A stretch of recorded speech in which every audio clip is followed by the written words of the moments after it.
Hello, everyone, and welcome back to the Hammer Territory podcast presented by Fox One. I'm your host, Brad Rowland. It is episode 287, and I'm joined, as I almost always am, by Scott Coleman. Scott's Thursday night. No huge news, but hey, there's a World Series to preview. There's stuff to talk about on this podcast. How are you, my friend? Hello, Brad. It is good to be with you again, and it's interesting because the World Series begins Friday. Usually, Major League Baseball prefers that teams do not announce big news during the World Series. Now, if there's a couple of off days in there, I don't know if Rob Manfred would come smack Alex Anthopoulos' hand if the Braves were to announce something on an off day. But in general, they prefer not to have it overlap with the World Series.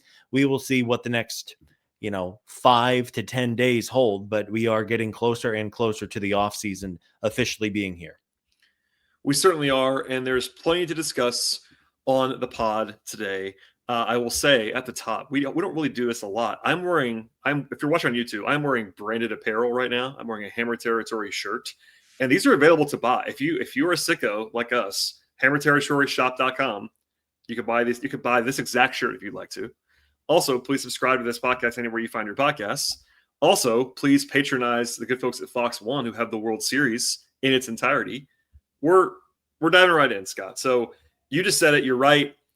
The news filter is probably towards the off position, we would guess right now. But hey, nothing's official about that. That's not one of those rules that's like on the books. Teams tend to listen to that, but they don't have to necessarily. And I say that because our lead topic is for at least the third time, fourth time, fifth time maybe, is the Braves managerial search. And it's because we got a little bit more reporting. I almost said news. It's not really news. It's more reporting kind of out there from Mark Bowman of MLB.com. Mark's been on the beat for a long time, certainly has sources around, and he kind of put forth a pretty interesting article people should be reading. I think it came out on Wednesday, and he kind of highlighted three names. He didn't declare them finalists, but he was kind of like, hey, these three guys might be in the mix for the manager job. And he also poured some cold water on some other names. So I'll go to you first, Scott. We talked about this a little bit offline as well, but what was your biggest takeaway from what Mark wrote? Because I think it's one of those two things. It's like, hey, who are the guys and who are not the guys, which I think was almost more interesting to me. But what did you think? Yeah. So let's start with just, I think, probably the elimination side of this, or at least Bowman strongly believes that David Ross is not a serious candidate.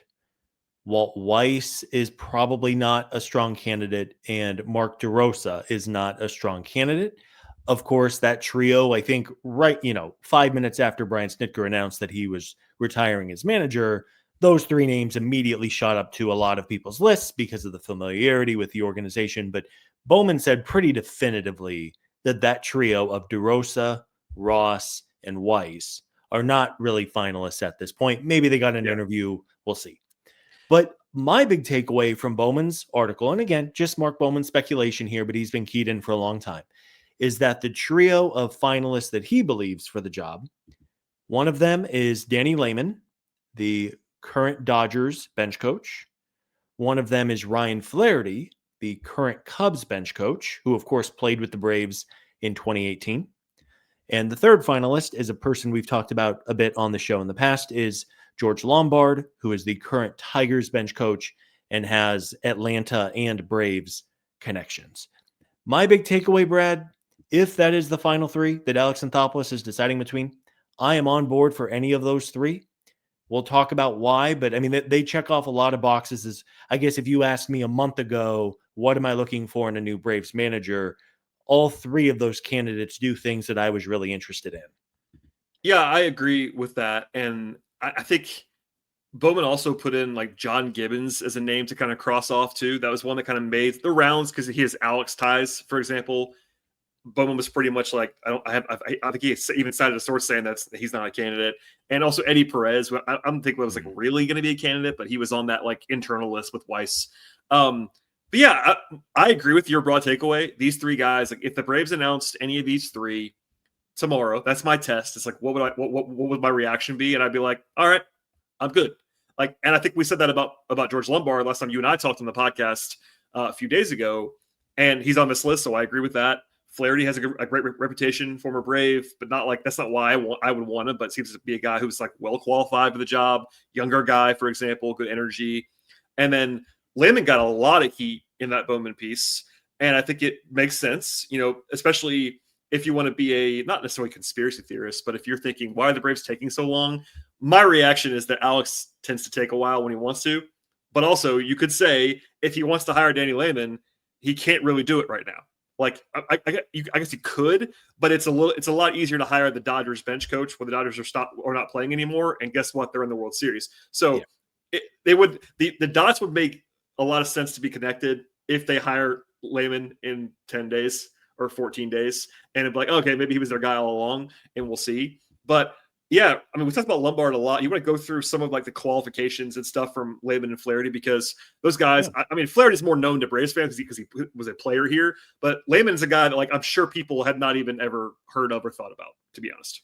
Yeah. So Danny Lehman is, as we said, the current bench coach of the Dodgers, and I do agree with you that every day that passes leads me to believe that Lehman is. It would be conventional wisdom to think that every day that passes means it's more likely that Lehman is going to be the guy because he's coaching, and the Braves would not announce that hire until after the World Series. Not a definite. Alex is famous for working slowly with some things, but Danny Lehman, bench coach currently, he's actually worked his way up. So Lehman was a minor league catcher, never got up to the major league level, but immediately got into coaching.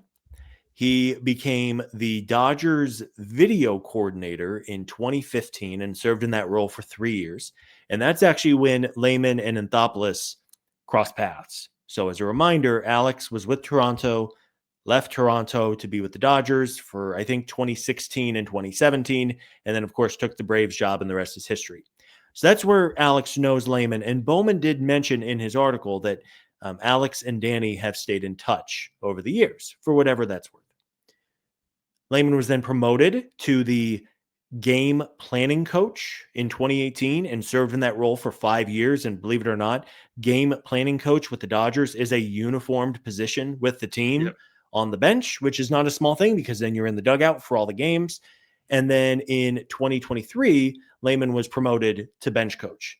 So in 10 years, this guy went from being basically a career minor league catcher to a sitting bench coach with a team that has been by far and away the most dominant franchise in baseball for the past decade. So it's a pretty unconventional, but honestly a cool story, that he's been able to rise to basically as high as you can go short of becoming a manager. Yeah, and clearly qualified. Like he is young. He's only 40. That would be obviously a very sharp change for Brian Snitker, who is not a young man in the parlance of MLB managers. You and I talked about this before we started recording. I think Lehman would be the second youngest manager in baseball if he was hired. So that would be a change for sure. But also, you just laid it out. Like this is he was a former player. Well, he wasn't a prominent major leaguer, but he played until he was like 30, basically, and then has a, not a conventional path, like you said, but also is like pretty dialed in and has done different things. And if you're a bench coach with the Dodgers, you're doing something right. I mean, there's no reason, like you don't get to that job, even if you're not a guy that people are kind of buying into. So the profile is interesting. I could already see it now. There'll be a faction of the fan base that if they do this will be detracting of it because he is not a manager previously, for example. By the way, interesting to me, and I'm sure to you, all three of these candidates, not major league managers previously. So if that was a qualification for you, it's not for us. But that holds no water with me. I don't really care. Everybody's a new manager at some point. I agree with you 100%. So that's Lehman. Flaherty, more conventional because, of course, he was a major leaguer. You mentioned before, Cubs bench coach, but was a scout coming out of when he was playing, and then became the bench coach under Bob Melvin, then actually went and worked for Craig Counsell. So much more conventional path. Again, not a famous player, but if you're a sicko listening to this podcast, you've probably heard of Ryan Flaherty because he was on the Braves not that long ago. But like, also not a guy that I think people were going to be circling. I saw some of those, offshore betting odds coming in, and it was like he was on the list, but it was like, oh, long shot candidates along with other guys. So I don't know if you feel any differently about him, but I think you already said all three of the guys would kind of make sense to me. Flaherty's more conventional on paper, but I don't have to have it be conventional on paper. It's fine. With Flaherty, of course, long big league career. Yep. and then got hired by the San Diego Padres after retiring as a player as an advanced scout and development coach. Became the bench coach under Bob Melvin, and then, as you said, went and worked for Craig Counsell. And I mean, Brad, if you said blindly I could pick any manager, any person to manage the Braves, Craig Counsell might be my number one. I mean, I think Counsell's a really good manager. So the fact that Ryan Flaherty, or I'm sorry, Ryan Flaherty, Ryan not Flaherty. Eric. Yeah, Not Eric, not Eric O'Flaherty. No, I'm with you. Hell of a reliever back in the day with the Kimbrel and Inventors. But yes, Ryan Flaherty is the right-hand man for the Cubs, and Craig Counsell, who had a great year. And again, like I would happily take any of these. I think for me, I think that Lombard and Lehman are probably like my 1A, 1B in some order. I think Flaherty would probably be third on my list, but I also, I have not spent 10 hours doing a super deep dive on, Cubs bullpen decisions that Flaherty probably had something to do with, but we can't know. That's the thing. We just can't. I know that you know that, and listeners probably do, but it's impossible. If you want to tell me, and look, we're hosting the podcast, right? We're giving our opinions. If you are a layman person, we cannot know how these guys are going to be. Like, of course, this is entirely based on you want to be qualified on paper, but it's also the interview process and like what they prioritize. But like, there's nothing research. You and I will do as much as we possibly can research wise, and we still can't possibly know how these guys are going to be. we have no idea. And if folks missed the previous episodes, we'll hit George Lombard quickly. Yep. Of course, once big-time prospect with the Braves, never worked out, but has done basically every job there is with minor league and Major League Baseball other than be a manager. Alex crossed paths with Lombard when they were in LA. Again, a similar trend here. And supposed to be just an A-plus human being. Yep. And so, again, if Lombard's the guy, awesome. If Danny Lehman is the guy, then great. And if it's Flaherty, cool. Like, I'm really cool with all three of these guys. One more note on Danny Lehman. I talked to somebody who covers the Dodgers, and his direct quote on Danny Lehman is that he is, quote, an analytics fiend. And he loves how that's data. Going to play. Yeah, loves data, loves information. There's a segment of the fan base that's going to be all in, and there's a segment of the fan base that's probably going to be afraid it's going to be like Gabe Kapler 2.0. Again, It's all part of the equation. It's we'll see who they ultimately hire, but an analytics fiend is a crazy way to describe someone, and I'm kind of intrigued by that. Especially someone who might be succeeding Brian Snitker, who I can tell you right now was not an analytics fiend. Like he embraced some stuff as he got older, and he said that, but obviously not a guy who grew up in the era that we're in now. And it's not only an age thing either. Like Ryan Flaherty is also, I think, pretty much the exact same. I think he's also 39, 40. He'd be very young too. But Ryan Flaherty was a player, and players tend to be a little bit less analytically inclined than the front office folks do. That's changing by the year, I would say. But yeah, analytics fiend would be an interesting. The reactions of the fan base, it would be popcorn ready, I would say. Hey, if you win games, you love it, and if you don't win games, then he's it's bad. I mean, that's definitely right. I mean, you and I would like that, I think, more than some fans would, but it is what it is. Also, look, I'll just say this: I'm not picking on Mark at all, and he said the same thing, to be very clear. But I am not 100% convinced that these are the only three candidates. Nor did Mark write that. Mark never said, hey, these are the three finalists, the end of sentence. I think it got aggregated that way and discussed that way in some circles. And I'm just saying Mark did not say that. No one has said these are the finalists. So if it's a fourth person we have not talked about or someone we had talked about, I won't be shocked by that. But just to say, like, obviously there's some juice behind the scenes on these three guys or it wouldn't have gotten to Mark in the way that it did. But just to be very clear, he did not ever say it's only these three. So my guard is up a little bit on that. Oh, I'm sure Alex has talked to or even formally interviewed, I mean, at least 5, 6, 7, 8, 9. I mean, maybe even 10 candidates for the job. This is what he's supposed to do. He's supposed to turn over every rock, find the best person to lead the Braves into kind of this new era for the franchise. Absolutely. And a couple teams made hires this week for their managers. The Giants did an aggressive thing and hired the first ever college to MLB manager with no experience in the Major League level in Tony Vitello from Tennessee. Our guy, Sean, probably crying somewhere that he's losing his college baseball coach. That's very aggressive decision, I would say, by the Giants. I'll say what I said to our group chat. I said, I think it might work, but I'm glad it wasn't the Braves. Like, I would not have wanted the Braves to do that. Yeah. No shots to Tony Vitello. I wouldn't have wanted to take that particular leap personally, but the Giants did it. So Buster Posey's out there on a limb.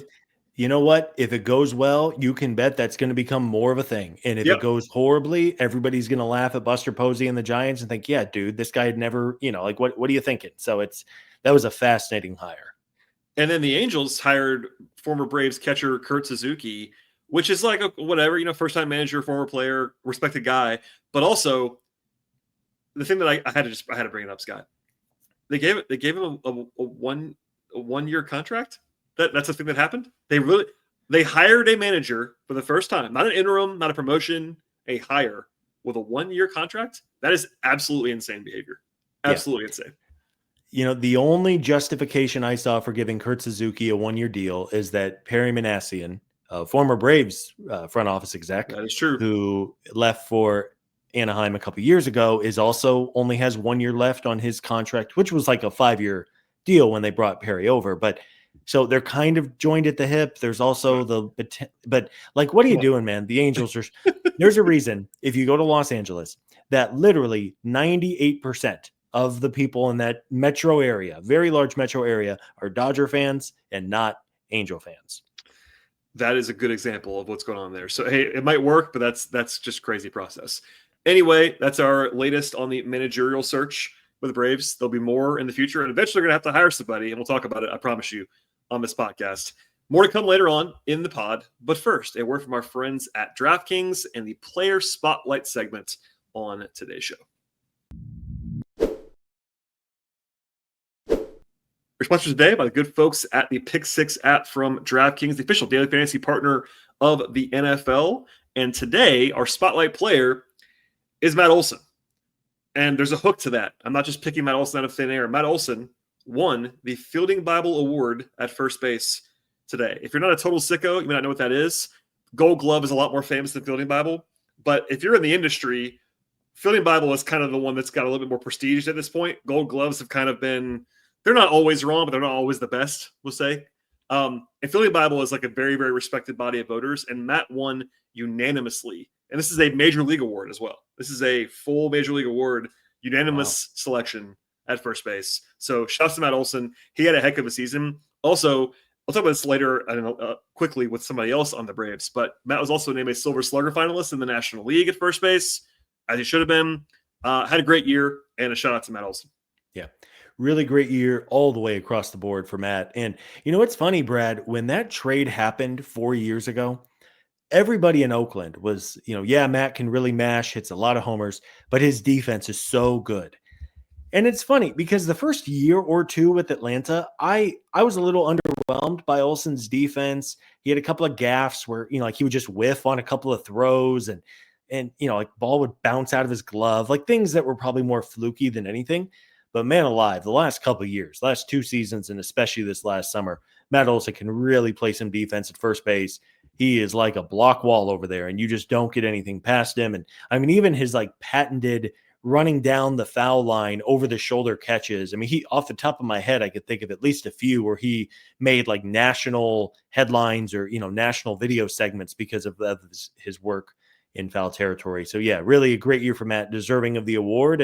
And I would assume he will get a Gold Glove as well in a couple of weeks. He absolutely should. We'll probably talk about it then when it happens as well. But I just want to say it's not a small thing to be unanimous Fielding Bible or a winner. That means you were the best. Like it would be a shock to me if that panel came up with one person's name and it was the wrong person. So yeah. Matt had a heck of a season. And by the way, not just with the glove again, he finished the season #1 in all of Major League Baseball among first basemen in both Fangraphs WAR and Baseball Reference WAR. He was the best first baseman in baseball this season. #1 across the board. Shouts to Matt Olson. He had a heck of a season. Football is back, and so is your shot at big wins. With DraftKings Pick 6, the official daily fantasy partner of the NFL, your game day instincts can score you real money fast. Here's the play. Just pick more or less on 2 or more player stats, or break out rookies to elite QBs, and unlock the upside that every snap brings. The better your calls, the bigger your payout. And here's the kickoff bonus. New DraftKings customers get $50 in bonus picks with just a $5 entry on your first pick set. This season, play your player instincts. Download DraftKings Pick 6 app right now and use code FOUL. That's code FOUL. Play just $5, get $50 in Pick 6 bonus picks. Make the call, ride the upside in partnership with DraftKings Pick 6. The crown is yours. Gambling problem? Call 1-800-GAMBLER. Help is available for problem gambling. Call 888-789-7777 or visit ccpg.org in Connecticut. Must be 18 and over. Age and eligibility restrictions vary by jurisdiction. Pick 6 not available everywhere, including New York and Ontario. Void where prohibited. One per new customer. Bonus awarded as non-withdrawable Pick 6 bonus picks that expire in 14 days. Limited time offer. See terms at pick6.draftkings.com/promos. Welcome back to Hammer Territory presented by Fox One. And we just talked about Matt Olson. I teased some more awardness. This is going to be quick, but Austin Riley got a Silver Slugger finalist nod at third base. And that is a bit of an odd one, I will say. Look, Austin's been really good for a long time. So this is not pick on Austin segment. He was a star player for multiple seasons. But Austin Riley, and by the way, everyone had this reaction. Everyone had the same reaction, like, wait, Austin Riley. Like, there were memes flying around. I saw some pretty funny ones.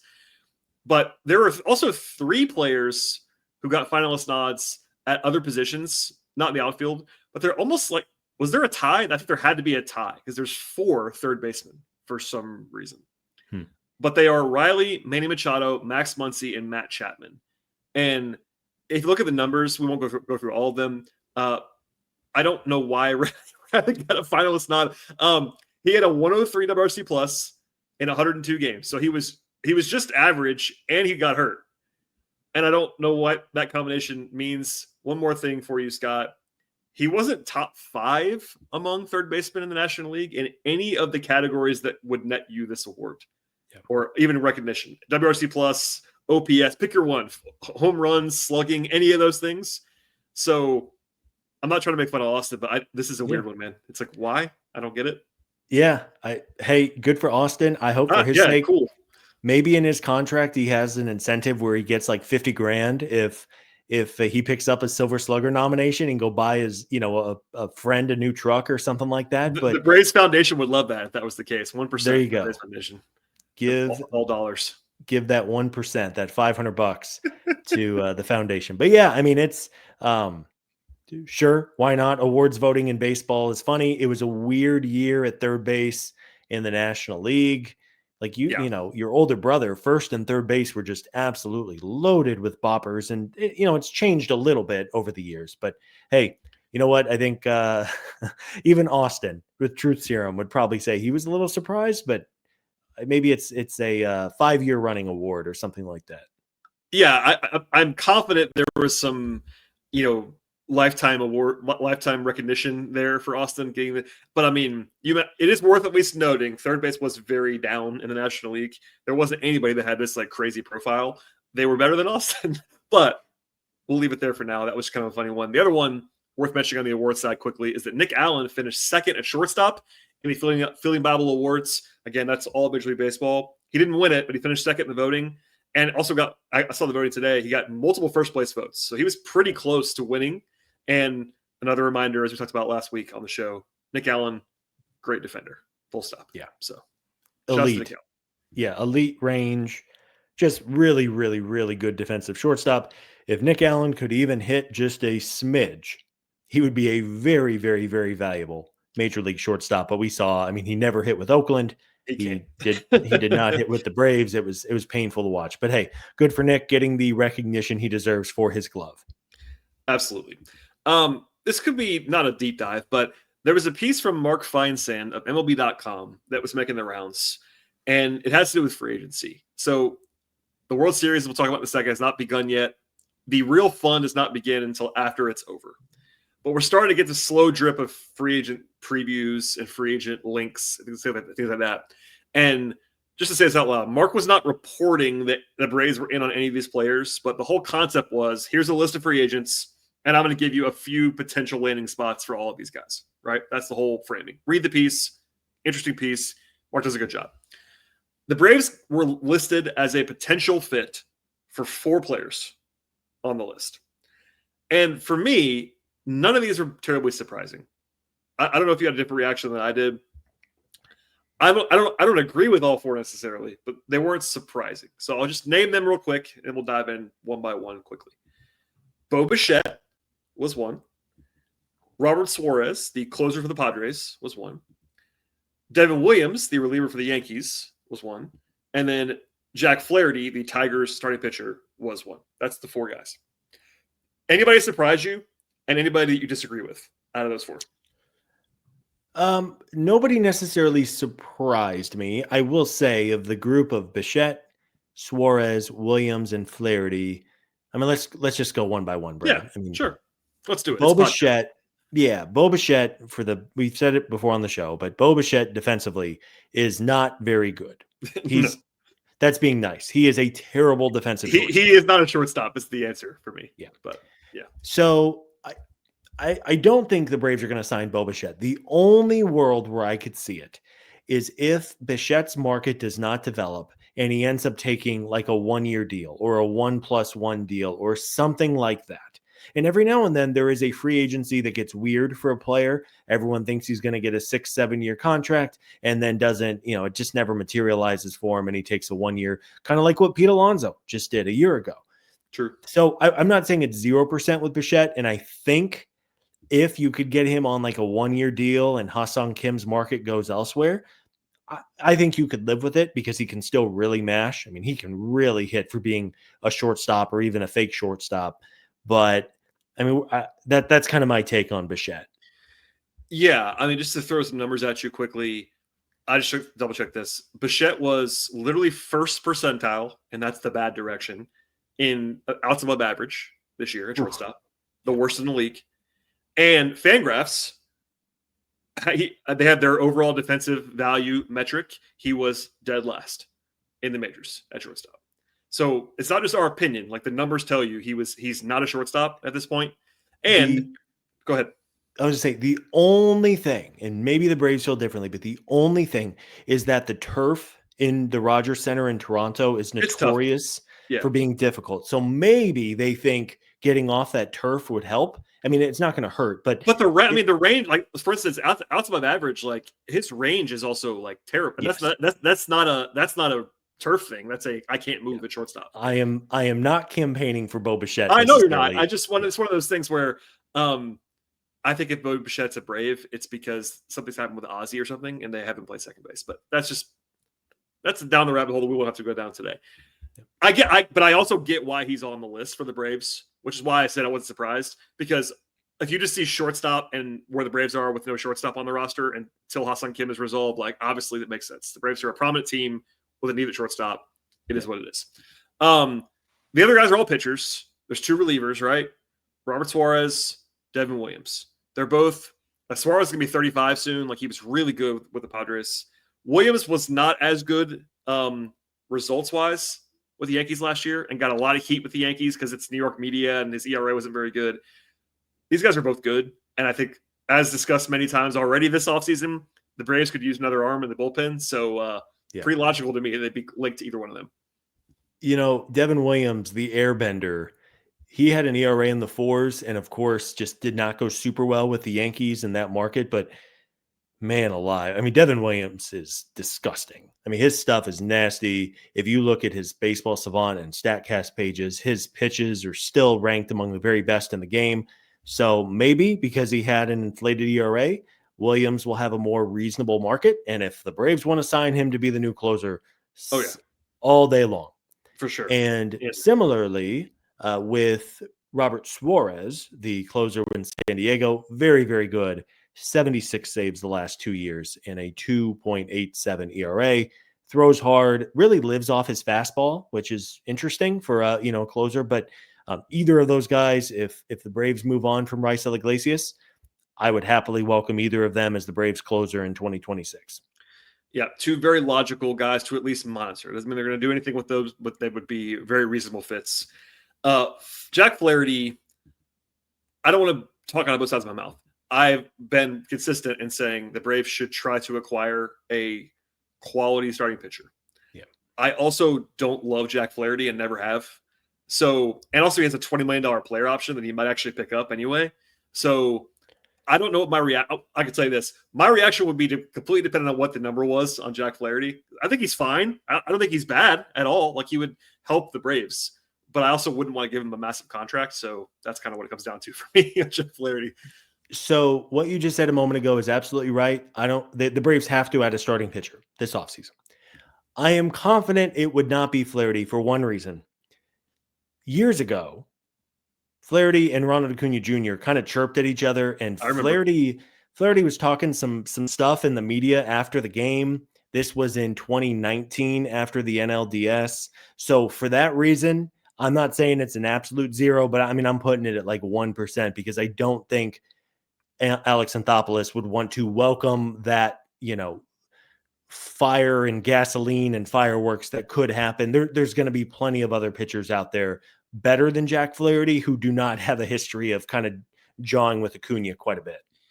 Yeah, there was a little bit of reporting on the Braves kicking the tires on Flaherty when he was a free agent last time, when he went to Detroit.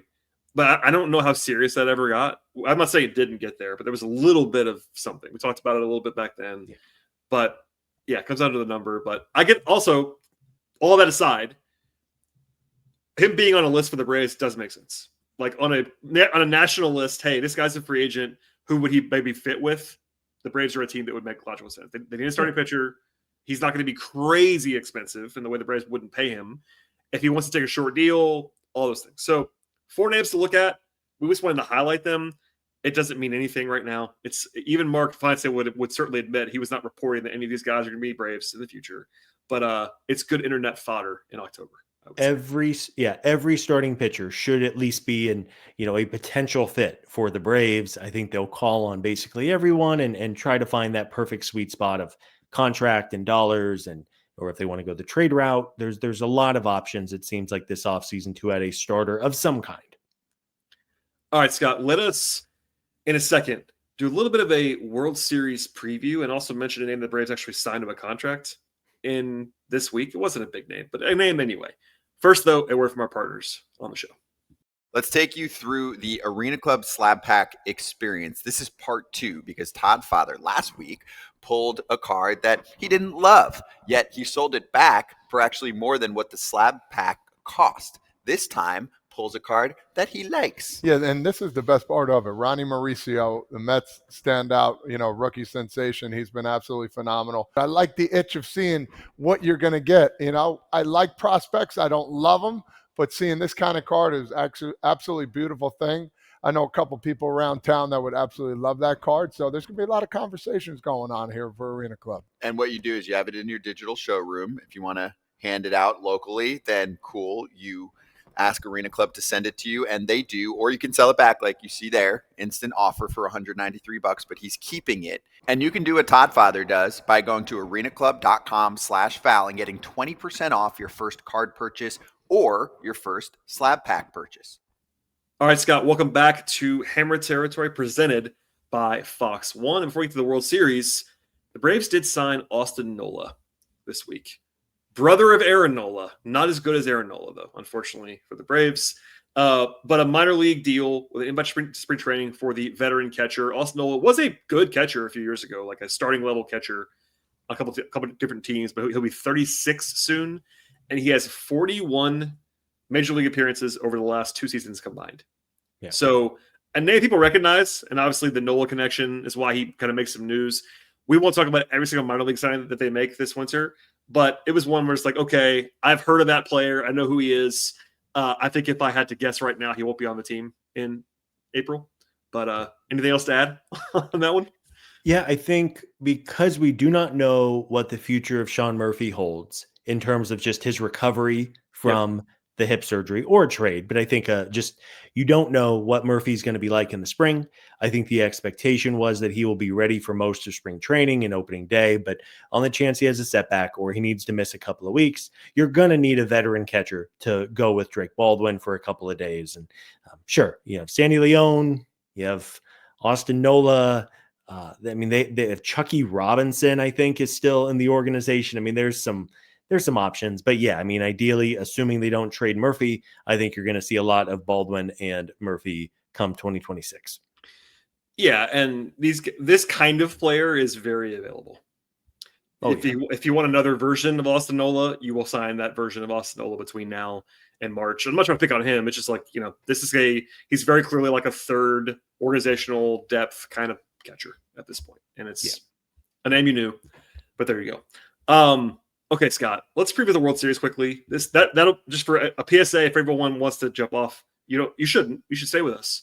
But no more Braves talk on this podcast. Just warning label quickly here. World Series, it's the World Series, though. We haven't been talking a ton of playoffs. It's the World Series. It starts tomorrow. Sue me. Also, our friends at Fox One, all joking aside, our friends at Fox One have the entire series and much more. Big Noon Kickoff, NFL, all that at Fox One. Check them out. Link in the show notes, all those things. But it begins Friday. It's, if you've been under a rock, it's the Yankees. No, it's the Blue Jays and the Dodgers. I was reading a note about something else on our document. Doesn't matter. I always knew you were a New York Yankees guy, Brad. If you are my age and you're a Braves fan, you don't like the Yankees, and I don't either. Jim Leyritz, man. Jim Leyritz. Moving on. Blue Jays, Dodgers. Interesting series in a lot of ways. It begins Friday in Toronto. By the way, the Blue Jays actually have home field in the series, which is funny when the way the series is being perceived, and I think rightly so, as a foreshadowing. The Dodgers are the favorites in the series, but the Blue Jays have home field in the series because they had the better record this season. But it's 2-3-2. I don't love that format. I never have. But 2 games in Toronto, 3 in LA, 2 back in Toronto.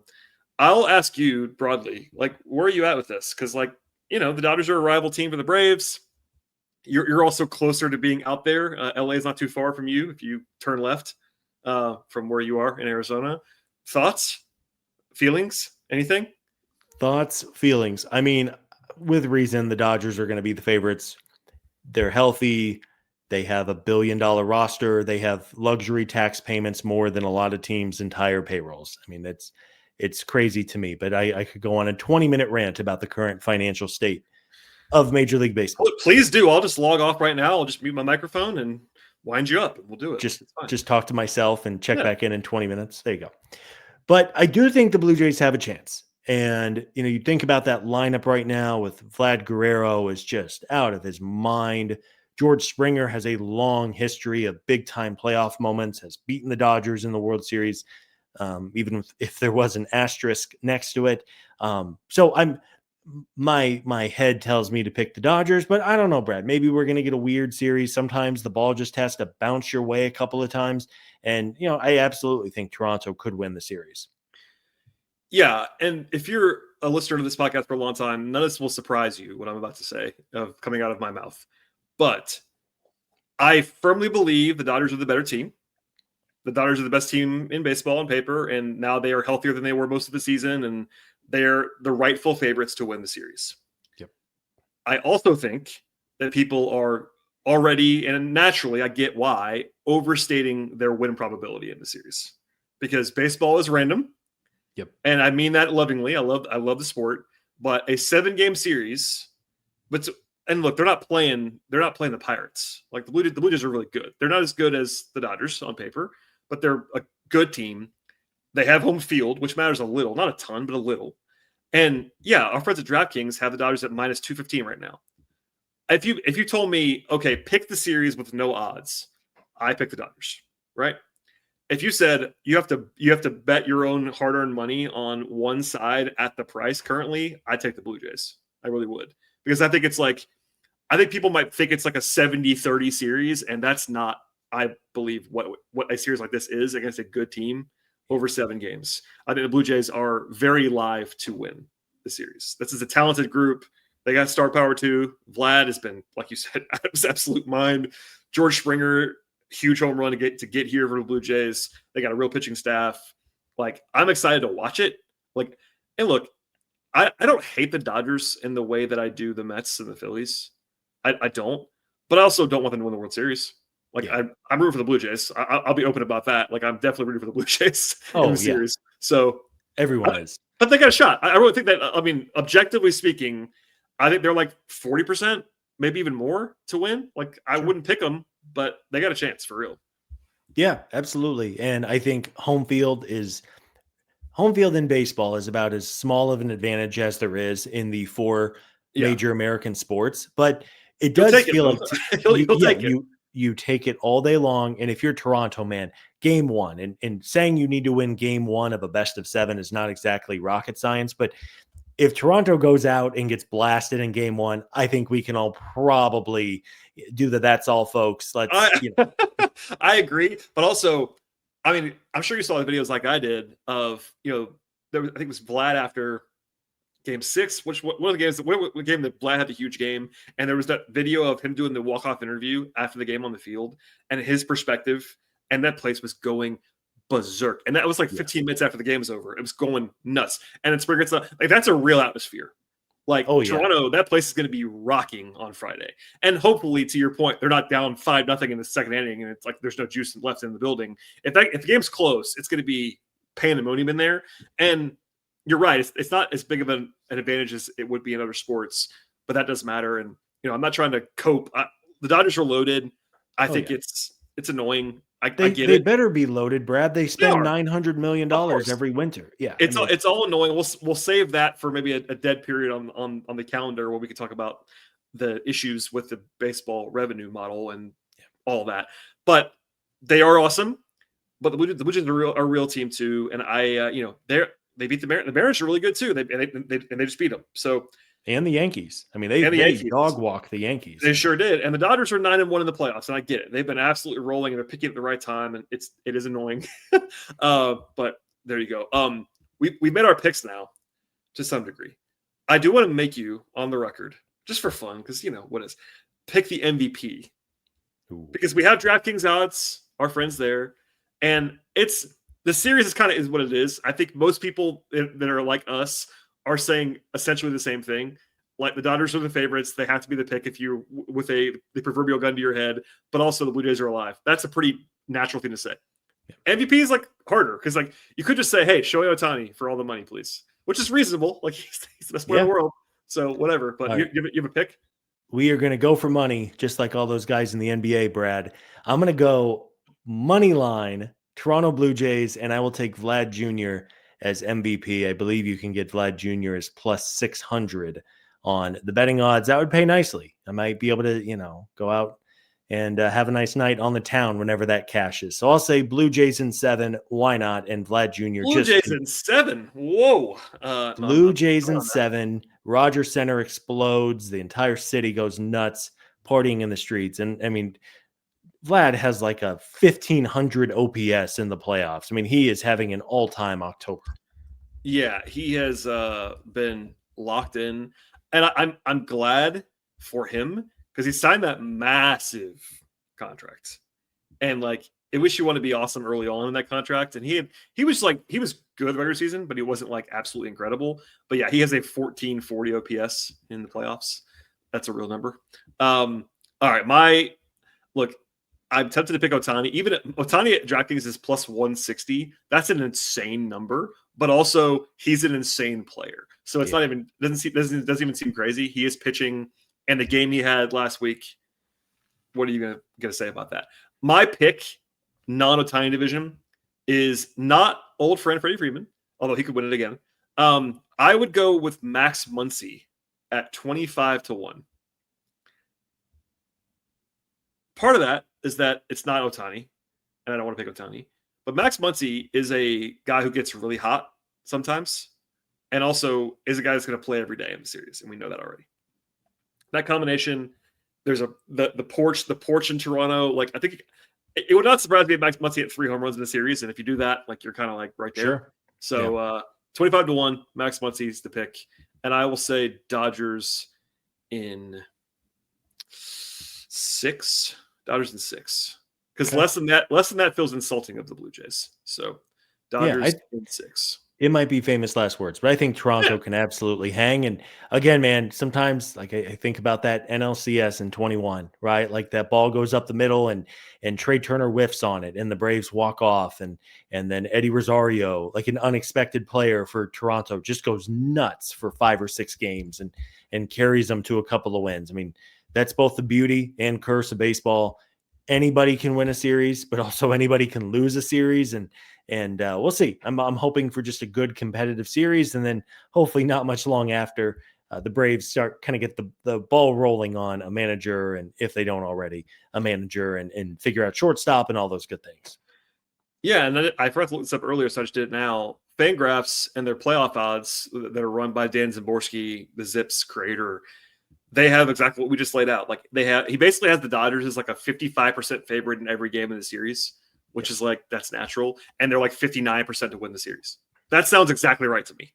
Yep. But guess what, everybody? The big bad Dodgers are 59% in a series. Like, that's baseball for you in a nutshell. So you're right. It's a play here, a play there, a pitching outing here. Somebody has the night of their life on the mound, and suddenly you're up 1-0 or a 2-1 in the series. And it's like, oh, now you're in control of this thing because one guy was out of his mind for 3 hours. Like, yeah, old friend Kevin Gausman has like his god tier splitter working, and nobody can hit the ball for 8 innings. Yeah, like it all comes down to just execution, and then also who gets lucky. You know, like of course.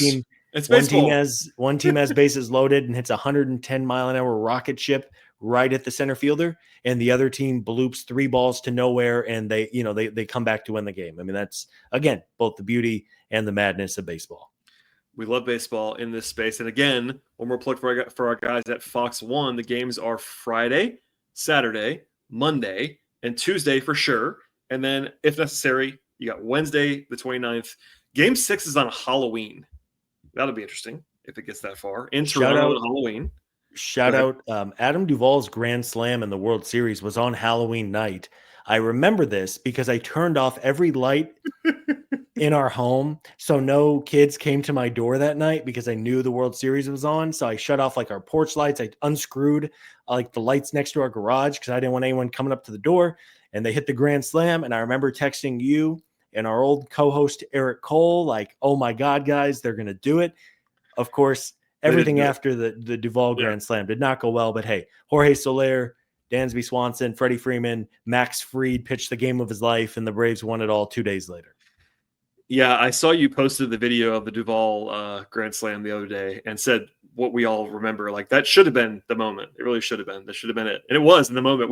I was levitating above my computer screen and TV screen. But would that have been the greatest moment in Atlanta sports history? Maybe not. I mean, there's the Hank Aaron homer. Yeah. I mean, you got in the last 30 years. Yeah, I mean the 95 one, like there wasn't like one moment in that World Series. I mean, Gladden was ridiculous. All those things that happened then. Yeah, maybe. I mean, it should have been over. It should have been it. It should. And also, we had to do a pod that night, and I'll stop talking.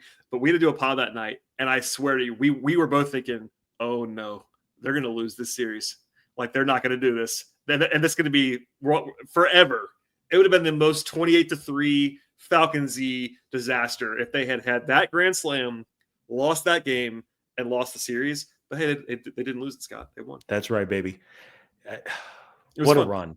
What a run! Let's do it again. What do you say we do this again in 2026? Let's do it again. That'd be a lot of fun. All right, Scott, thank you for being here as always, my friend. People can follow Scott's glorious work online at Scott Coleman 55.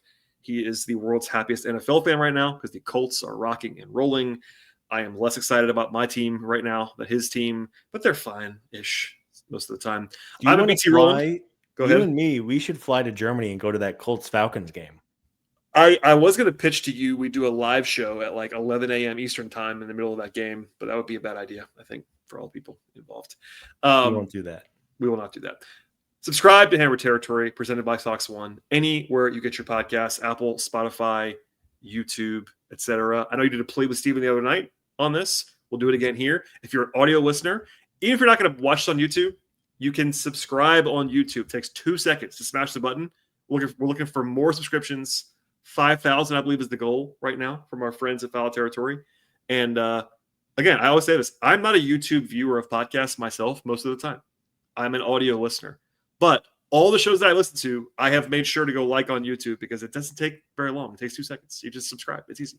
So that's right. Help us out with the tech overlords. And hey, whenever we get news, Brad, if you're a new listener, longtime listeners know this, but whenever the Braves get news, manager, trades, signings, whatever, we always have a show within a couple hours. At most, it's 4, 5, 6 hours later. But we always do a show, and if you're subscribed and you're following, you will get it in your feed the moment it is available. We did an episode last year on Brian De La Cruz.